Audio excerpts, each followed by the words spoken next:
McKinney Smith. In 2009, while going through a divorce, I decided to jump straight into entrepreneurship. In 2012, I lost my sister and asked myself, what legacy do I want to leave behind? Since then, I've become a serial entrepreneur, helping other women publish their books, produce their podcasts, and reach their big goals to walk in their greatness. I realized the importance of sharing our stories of resilience and how it can be another's guide to walk in a manner worthy of their calling. We are blessed to be a blessing, so get ready to be blessed with an inspiring testimony. Hey, Legacy Leavers, thank you for joining us on the Walk in My Stilettos podcast, the top 1.5 most popular show in the world, where we have conversations with amazing women that are letting us step into their shoes. I help women to own their voice so they can create impact, prosperity, and legacy. I get inspired when I see another woman succeeding, but what interests me more is her backstory and her mindset on how she got there. And today's guest is about to bless us with her testimony, and since you're already here, you may as well subscribe. Today we have Adriana Bucci. She is a life coach empowering survivors of narcissistic abuse to heal, set boundaries, and live life on their own terms. She empowers others to heal from narcissistic abuse, emotional and mental abuse, toxic family dynamics, and the emotional, mental, and physical pain that comes along with it. So please welcome to the show, Adriana Bucci. Hey, McKinney. So excited to be here. Thanks for having me. Thank you so much for agreeing to come on and share your story and your expertise with us. I'm really excited for this conversation, and I know that the listeners are going to gain so much insight and wisdom from this conversation. So I just want to jump straight in. Let's do it. Okay, I have a million questions, so I'm not even going to follow the formalities of how I normally do the show. I want to jump straight into, how did you get to this place where you are today, as a narcissistic abuse recovery coach? Tell us your story. Yeah, so I will Coles note it as best as possible because it is a long, long story. But basically, in a nutshell, chronic pain is what brought me here. So I had chronic pain from 2015 to 2019. And it was lots of it was located in my jaw, my neck, my upper back, migraines, stuff like that. It was after a wisdom tooth extraction. So I really thought that that's what made everything kind of go downhill in my body. And at the ripe old age of 30, in October of 2018, I ended up getting shingles in my mouth while getting my jaw realigned. I know. It was absolute craziness. And this was the second time in my life that I had gotten shingles too. So it's just this is just not normal. And I ended up with something called trigeminal neuralgia after. And that is the nerve on the side of your face. It branches off into 3 sections. And when you have trigeminal neuralgia, it's extremely painful. It's actually nicknamed the suicide disease because that is literally how painful it is. It was bad. So I was doing everything for my pain. Chiropractor, physiotherapy, acupuncture, nerve block injections, Botox to paralyze the muscles in my face and head for the migraines. It was just an absolute nightmare and disaster. Mm-hmm. And I was randomly scrolling one day at my rock bottom in Jan 2019. And I found this app called Curable. I didn't really look into it. It just said it was for chronic pain. So I impulsively got a 1-year subscription for it, thinking maybe it's going to ties me into thinking I don't have pain or something like that.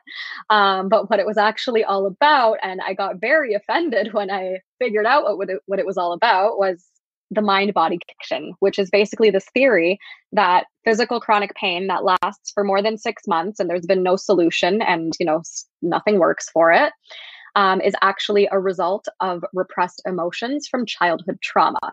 So I very reluctantly did this inner work because I had no other options for my pain. I spent 24 hours being just pissed off that I even signed up for this app. And then of course, the next day I was still obviously in pain. So I was like, okay, fine, humor me up. Let's see what happens. And then sure enough, within my first 2 weeks, I experienced my first 5 minutes of no pain at all, which I thought I was dead, to be completely honest. And wow. 20% reduction in my pain. So I just kept going. And then within 4 months, I was completely pain free. I took all the contraptions out of my mouth for like fixing my jaw and all that stuff. The trigeminal neuralgia was gone. The neck pain was gone. It was amazing. And that pretty much inspired me to become a coach. And I was initially going to only be a coach for chronic pain recovery. But as I started sharing a little bit more about like childhood trauma and, you know, if you were raised by a narcissistic parent like me, you might have repressed your emotions because of this, this, and this. Mm-hmm. And everyone resonated, like so many more people resonated with the narcissistic parent type stuff. So I started to talk about that more, and, you know, pretty much most survivors of narcissistic abuse have some kind of chronic pain. So I kind of combine everything now. I have goosebumps right now. Like, so, and this is the beauty in sharing our stories. And this is what I love when I speak to women like yourself who are, coaching and using your pain to make a difference. Cause I always say our pain births our purpose. Right. Yeah. But like, I'm listening to your story and there's so many parts in there that I can completely resonate with. So, you know, first of all, I'm sorry you had to go through that experience of not only, you know, dealing with the chronic pain and all the different health diagnoses, but like dealing with a narcissistic parent, because, you know, I've spoken about this many times on the podcast. Not only have I had a history of dating narcissistic men, but it's been within the last 2 years where everything that I've studied broke down, you know, how that stems from having a narcissistic parent. Mm-hmm. And, you know, when you were just talking about the pain and all of those things, like in all the studying and stuff that I've been doing, so you talked about January 2019, and I'm like, oh my goodness. So I went through probably one of the worst breakups I've ever experienced in October 2019. Oh. And in that process for like 3 months, you know, I was devastated and, you know, having panic attacks and anxiety attacks, and the whole outside world had no idea what I was dealing with on the inside. But in that process, having to come to the realization through some healing sessions that the pain that I was in, both physical and emotional, I did a session with someone who is certified. Do you know the book, The Emotion Code? Mm-hmm. Okay, so they're certified. I can't remember the name of the author of the book, but they did a session on me and released trapped emotions within my body. And I was mind blown, because it was within that 1 hour session, the pain was gone in the right side of my neck. The pain was gone from my knee and my ankle. And she told me like what emotions they were that were trapped in those parts of the body.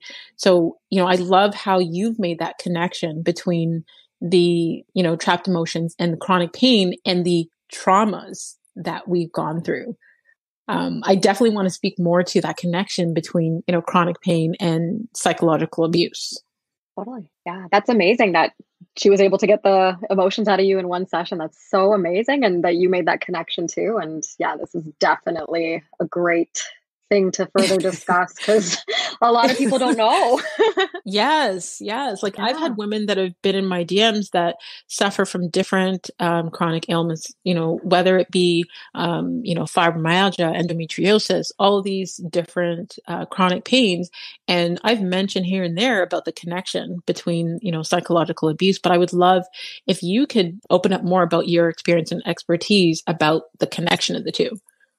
Yeah. So basically, the way that I have conceptualized it in my own mind, because of what I've been through, is so pretty much what happens, and what I've learned through the work of Dr. John Sarno. He's the one who kind of realized that there is a mind-body connection, and he actually coined the term tension myositis syndrome, which is just like a very fancy clinical way of saying the mind-body syndrome or chronic pain. So a lot of, you know, what I was doing was based on his work and his discoveries and all that.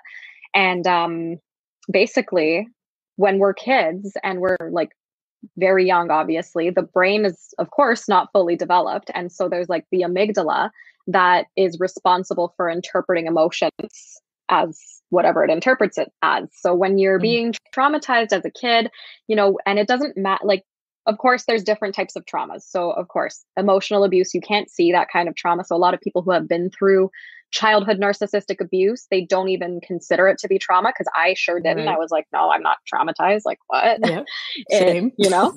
Exactly, exactly. Like, this isn't trauma. I didn't grow up in a war zone. Like, that's real trauma. I've had like a very sheltered, good life. So, of Hmm. course, we all have that, assumption about what trauma is, but there is lowercase t trauma. It doesn't have to be that capital T stuff. Of course, that's all devastating, but so is emotional abuse and that kind of trauma. And so when you are a kid and your emotions are being invalidated, because when you're dealing with a narcissist, like, the only space that is available is space for their emotions and their rage and their ridiculousness, essentially.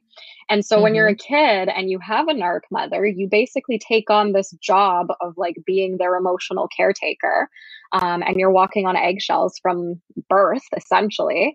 So, pretty much when this starts to happen and a parent starts invalidating your emotions, and you don't have to have a narcissistic parent to have had your emotions invalidated as a kid. There could be well Hmm. meaning parents that, they inadvertently do it. But of course, when it's a narcissistic parent, it's another story, of course, and it's very much next level of emotional invalidation.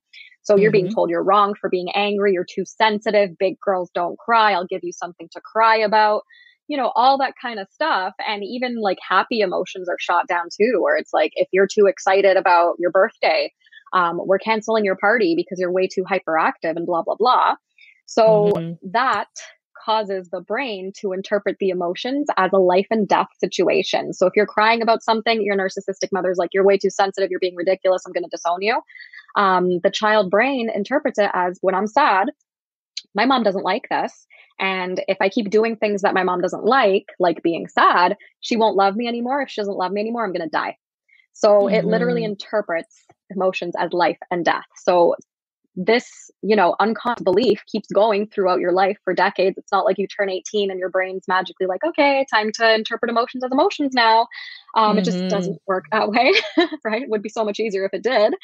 And then, yeah, basically, when you repress all of these emotions for decades, they have nowhere to go. They actually stay stuck in the body because emotions are actually a physical process that has to run its course through your body, but nobody knows about this. Hmm. And so then you end up with chronic pain because the emotions are manifesting in a physical way, and your brain is actually sending you the pain signals so that you don't focus on the emotions and you're focused on your body as like a big distraction Right. towards your emotions. So that's why it's so difficult to even be emotional work, because it literally feels like you're going to die from doing it. But once convince your subconscious that it's safe to feel your emotions, because it obviously is, um, you start wrapping your head around it more, and then the healing can actually start happening because you're allowing yourself to feel all of these things that you were not allowed to feel, and you blocked yourself off from feeling in order to survive. Wow. So, I mean, everything that you just explained, like, you articulated it so amazing. Like, so, for anyone who's listening who doesn't even, have any experience with narcs and things like that, you've made it, so easy to understand. And I'm just connecting it to even the stuff that I do with mindset coaching. Like, when we talk about someone that has a disease, if we look at it from the mental perspective and before it gets to the body physically, it's a body that's in dis-ease, right? People don't understand how what's happening in your brain and how you're processing consciously and subconsciously, how that affects our body. And when you talk about the healing process, like, oh, that is so painful. Like, you know, people assume that, when you're healing, things just, automatically get better and feel better. But I can tell you from experience, like the last 2 years, healing from childhood wounds and healing from past toxic relationships has been so painful. And Yep. it's beautiful when you get to the other side.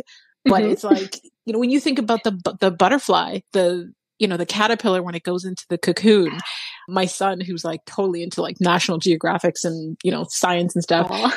explained to me how painful it is in that process of the transformation from the caterpillar into the beautiful butterfly. So it's like the same thing with the healing process. 100%. It's brutal. It is brutal, but I don't want to deter anyone from it because what you've been through was already brutal, right? So it's like Right.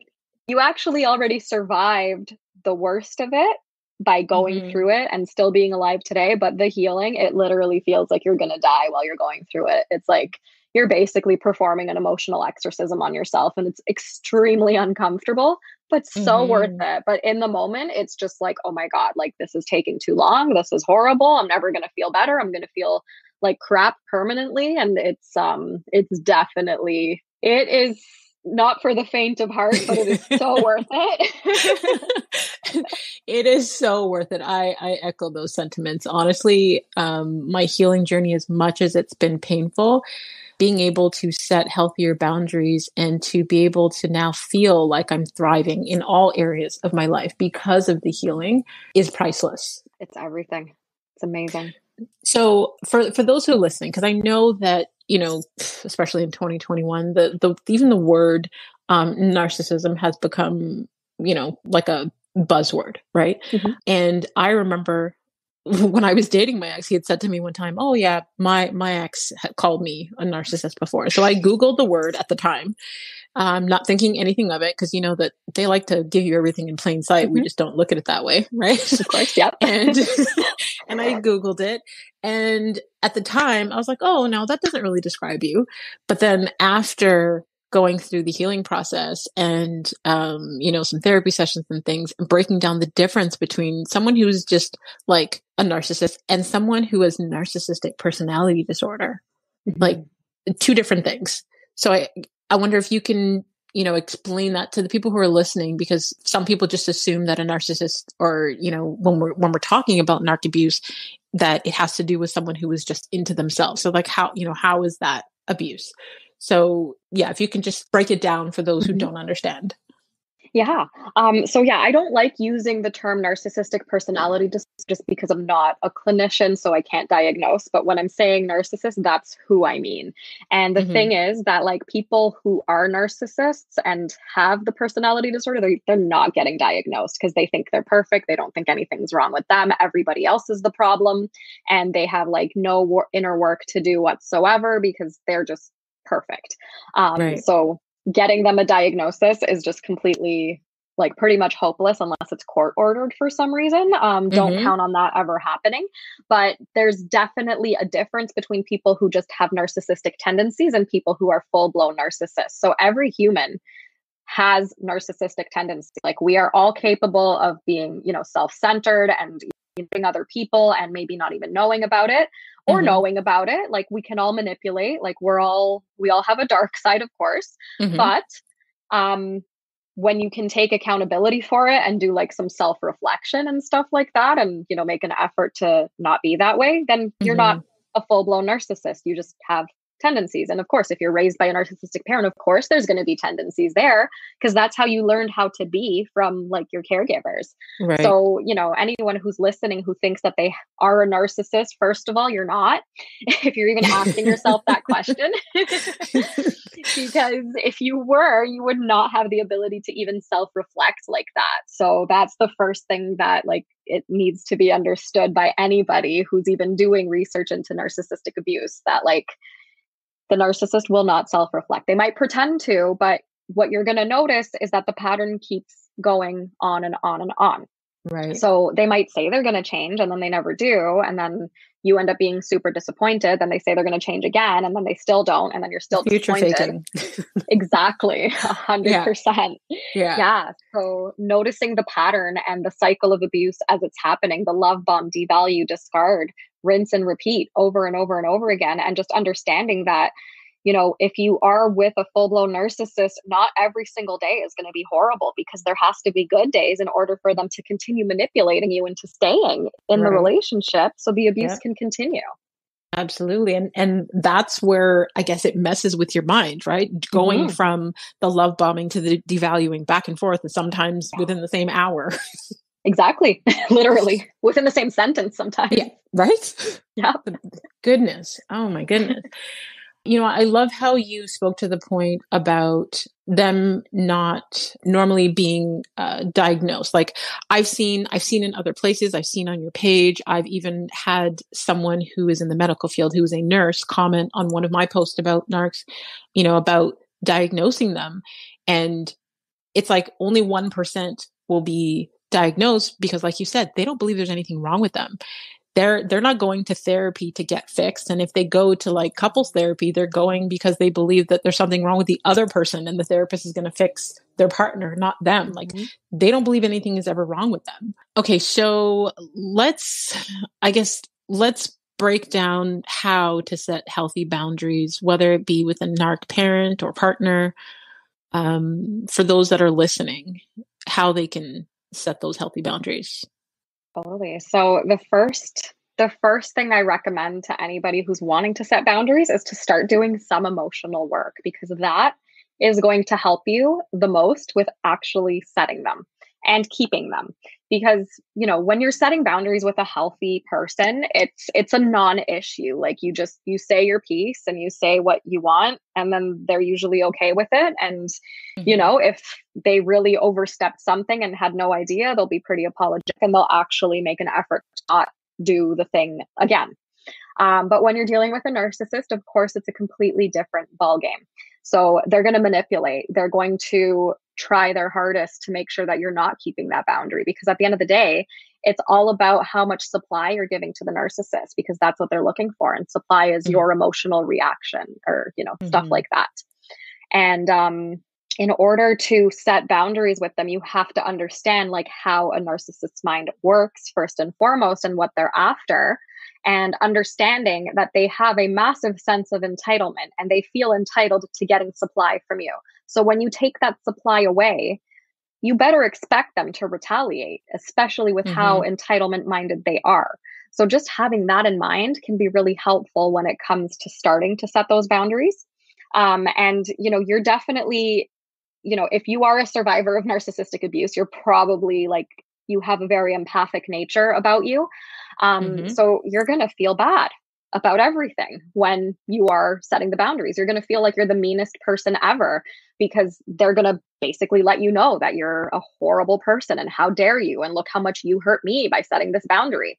So just expecting that and being able to predict that can be so valuable, and allowing yourself to process the emotions that you have about your boundaries and about the reaction to your boundaries. Because at the end of the day, you cannot control how somebody else reacts to pretty much anything that you say or do.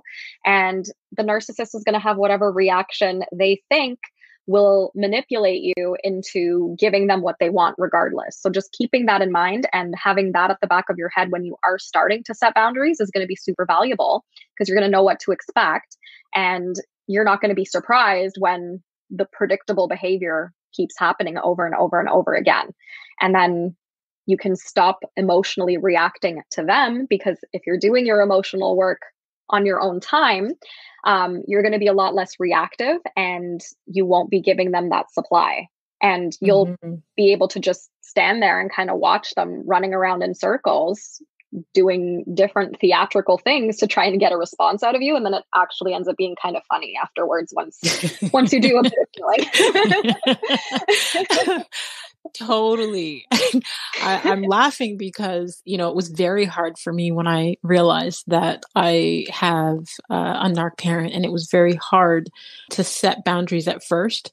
And then, once you start to study the narc behaviors and they start to do certain things, you're like, oh, okay, I get it. This is what they're doing. This is what they're doing. Okay, this is what I need to do to react. And there was a situation about a year ago where I had set a boundary because, the parent kept showing up at my house unannounced, and we don't live close. God. So I was like, you can't do that. I work from home. I have 3 children. Like, you can't do that. So creepy. And I had, so I had one of my children was ill, and the narc parent just kept showing up. And I was like, I'm 41 years old. Like, I can do this. I can parent my children. Thanks. And when I expressed that we need some space and, there needs to be notification before showing up at my house or, doing certain things because I have boundaries, they basically got so upset and said that they told their friends, I'm treating them so bad. And I was like, how? So at first my feelings were hurt, and I was like, okay, well, now you're telling untruths about me. And I was feeling very uncomfortable with it. But now I've gotten to the point where it's almost like like you said, you have to remove your emotion from it. So I've removed, I guess, feeling overly guilty about it. It's been quite the process. Yep. Quite the process. Way easier said than done.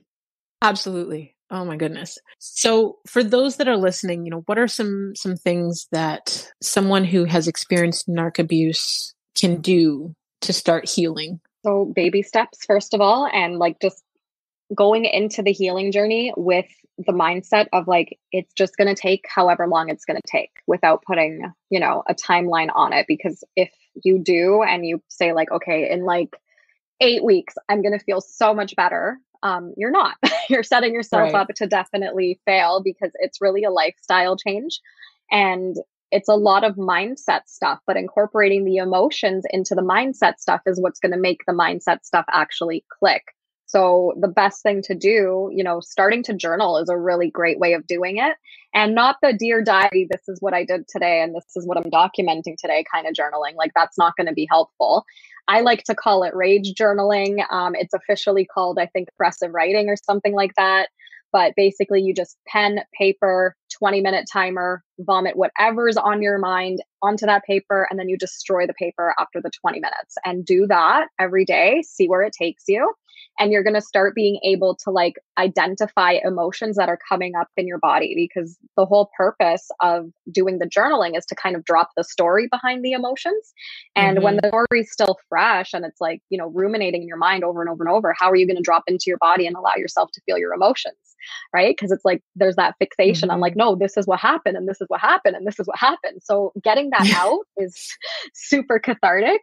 And then you'll be able to make space for yourself to feel your emotions, and just understanding that your emotions are a physical process. So you're going to feel it in your body. It's going to feel like you can't breathe. It's going to feel like a hot flash. It's going to feel like, a lump in your throat, or like you're going down on a roller coaster and your stomach is in knots. Like that's what emotions feel like. And it can happen anywhere in your body.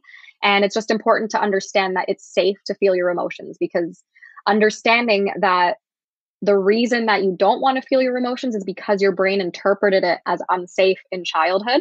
So bringing that sense of safety is going to be key to actually being able to do the work. So whether you're just reminding yourself that it's safe, or you have like a Post-it note that you see everywhere that says it's safe to feel my emotions, that's going to start like speaking to your subconscious eventually. And it's going to make doing the inner work a lot easier. So just, start small. Don't try and assume that you're going to be fully healed like overnight, because it realistically did not take you overnight to get to the point where you realize I need to heal from something. So just being patient with yourself and just understanding that if you didn't even come across this information or embark on this healing journey, that you would still literally be exactly in the exact same spot that you were before any of this truth started to come out. So just looking at it that way is going to be super important. And just starting with something, there's a lot of great coaches out there. There's options like that. You can also do it on your own. It's a little more difficult, of course, but it can be done. And then, with therapy, it can be hit and miss, because not every therapist is even comfortable talking about narcissistic abuse. Yep. And you need someone that's that a whole rabbit hole. specializes in it. Exactly. If they don't, they can do more damage. 100%. Like that's what happened to me. I went to so many therapists and it really kept me stuck in the dynamics. There was a narcissistic relationship that I was in, and the therapist kept saying that like it was all my fault. So I was like, okay, let me continue like bending over backwards and, continue giving this person supply. So it was just, it really kept me stuck longer than it needed to. And it's unfortunate that that's how it is for so many of us survivors. But what's important to understand is that the issue is not you at the end of the day. The issue is the other person. You're the one who gets to heal from it, though. Right. Yeah. Like, when you spoke to your experience with a therapist, we had a guest that was on previously, and she specializes in domestic, like intimate partner domestic abuse. And she was in a marriage with a narc for almost 20 years.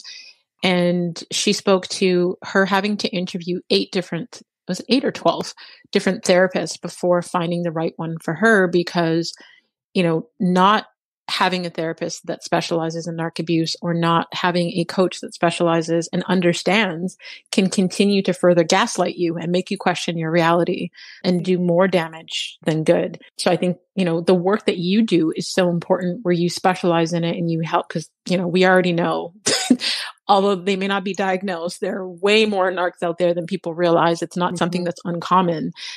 So the work that you do is so important. And I guess I would love to know, because it's such a heavy topic, and I know even as I was healing and going through it and speaking about it openly on Instagram and, a couple episodes we did on the podcast, but it was triggering for me. It was very heavy and emotional for me. So I didn't feel that I was cut out to focus on the topic.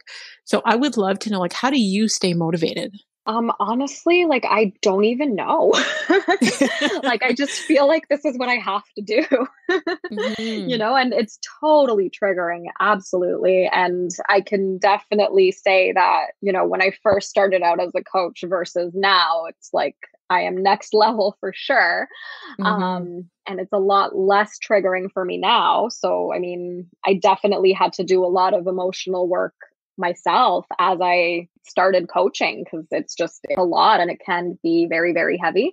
But, I guess now that I have like the tools and I know what to do and I know how to work through it, that's what keeps me motivated, because I just feel like I mean, this is going to sound a little cheesy, but I just feel like I have this mission here to help as many survivors to heal from this, because it's it can feel like such a hopeless situation when you're in it. And just knowing that there are people out there that have healed and are thriving, and, their life looks completely different now because they've cut the crap out of their life, basically, both emotionally and relationally.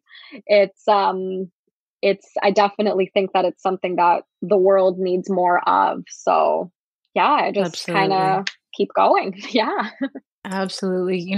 I will definitely have to add you to my arsenal of tools and resources, because there's always women that are emailing or in my DMs and they're looking for support. And, even though I've had the experience, that's not my area of expertise. So, there are other people that I connect them to that help them, whether it be to transition out of an unsafe narc environment or, to get the support that they need. So I am definitely going to add you to that toolbox to send people to, because the work that you're doing is so important.